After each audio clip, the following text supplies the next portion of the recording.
Tonight, the national spotlight is on Flint. Just minutes ago, I sat down with former Governor Jennifer Granholm to talk about what this debate means for the city and the state of Michigan.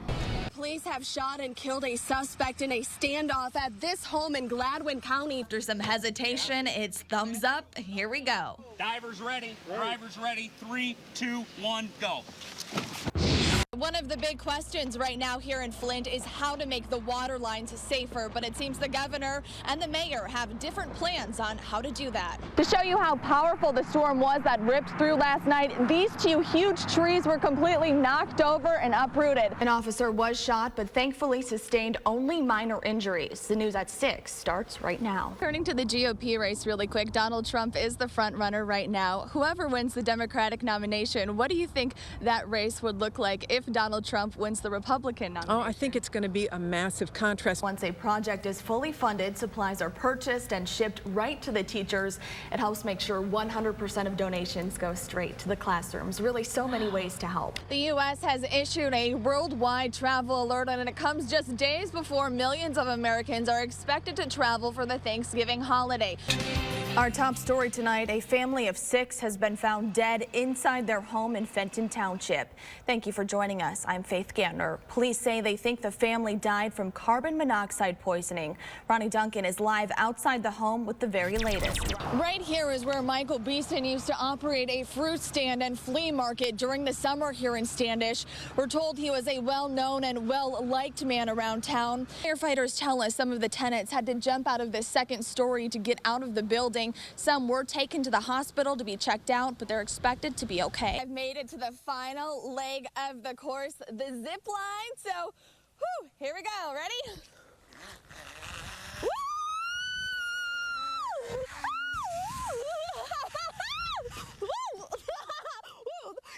Got to work on the landing there. But if you take a look at it using one of the Common Core methods, getting to the answer might look more like this. So just how much personal information is out here for bad guys to possibly find? We're here at Saginaw Auto Recyclers to do some digging. As residents continue to struggle with the contaminated water, the EPA says it's educating the community on how to stay safe and warning them to keep getting tested.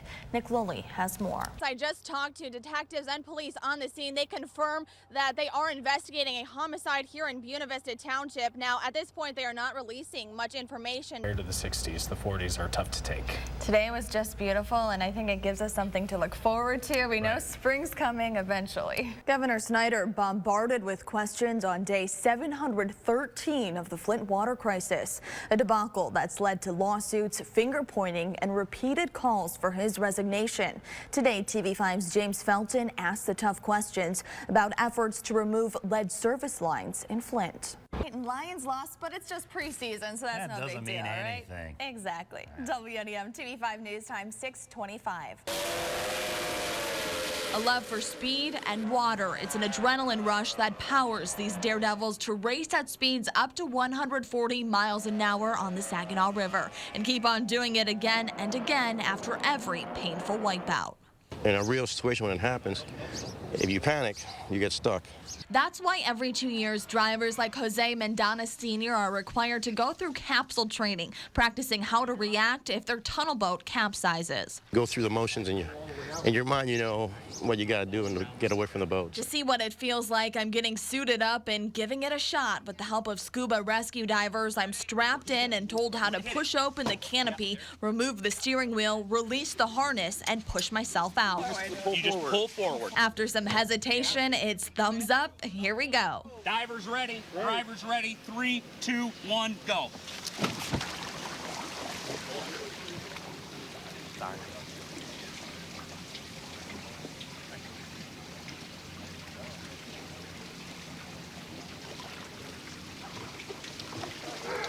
You okay? Yep. Unfortunately, this afternoon, the water was just a little bit too wavy for us to head out on this student boat, but I do have my certification, which is good for 2 years, and hopefully I'll be in one of these next year. Reporting from Bay City, Faith Gantner, WNEM TV5. Made us a little nervous for a second there. After a day full of talks behind the scenes of the Senate floor here in Lansing, it was announced late today there will be no vote tonight on a road funding plan. After almost a full day of caucus meetings and private talks, Senate Majority Leader Arlen Meekoff announces a road funding vote is not happening today. We're going to work on some more things to improve the plan. We think there's some things to do. The main reason a plan passed by the state house was held up in the Senate today, a 40% hike in registration fees. Just a heartburn over the registration fees, and we're committed to working toward a solution, not just a vote. We also caught up with Senate Minority Leader Democrat Jim Ananick from Flint. He's breathing a sigh of relief that the House plan has not gained Senate approval. It was woefully inadequate. It didn't fix the problem.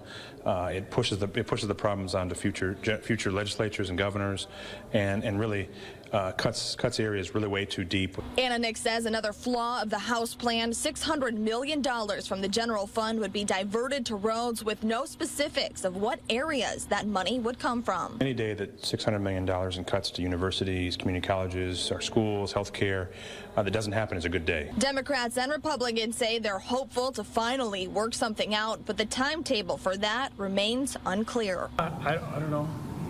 But I'm committed again for a solution, not just a vote. I mean, I'm not into volleying stuff back and forth. Let's get a solution, and we're committed to do that. Now we're told the Senate Majority Leader, the House Speaker, and the Governor, all Republicans by the way, are set to meet on road funding tomorrow. Until then, we'll continue to play the waiting game. Reporting live in Lansing, Faith Gantner, WNEM TV 5. Locked up and hidden away. It's how many of us store our personal information, but if you keep important documents in your car, some of your info could end up available for anyone to grab. All across the state, salvage yards like this one are filled with thousands of cars. The I-Team learned several of those cars contain personal documents that you may forget to remove after a crash, making these scrap yards a haven for identity thieves. So just how much personal information is out here for bad guys to possibly find? We're here at Saginaw Auto Recyclers to do some digging. Owners at the Saginaw County Salvage Yard agreed to let the I-Team take a peek into several cars that had just arrived on their property. Time to get suited up. Start digging through some cars. Our search left us intrigued. Interesting. Grossed out. Ew. Ew. And shocked by all the personal information we came across. Everything from cell phones to handwritten letters to registration, insurance, and bank information to countless addresses, phone numbers, signatures, and more. Somebody left their resume with their address on it. This person not only has their phone numbers, but also phone numbers of what seems to be their loved ones, bank account information, and it even has an account number on it. Irv Thum has worked in salvage yards for 53 years, and 9 of them he spent here at Saginaw Auto Recyclers. He says he's found just about anything left behind inside cars like these. Wallets with driver's license, cell phones, ID tags to get them into work, out of work, phone, birth certificates, you name it, it's probably been in a car. Here at Auto Recyclers, Thum says workers eventually get around to cleaning out every car. Any personal documents that are found are turned in and shredded. People who come here looking for car parts are also escorted around by workers. But Thum says not every junkyard operates this way. You walk into a lot of them, they just drag that car out back and say, well, it might be on there, go see what, and it might be full of personal belongings or it might not be.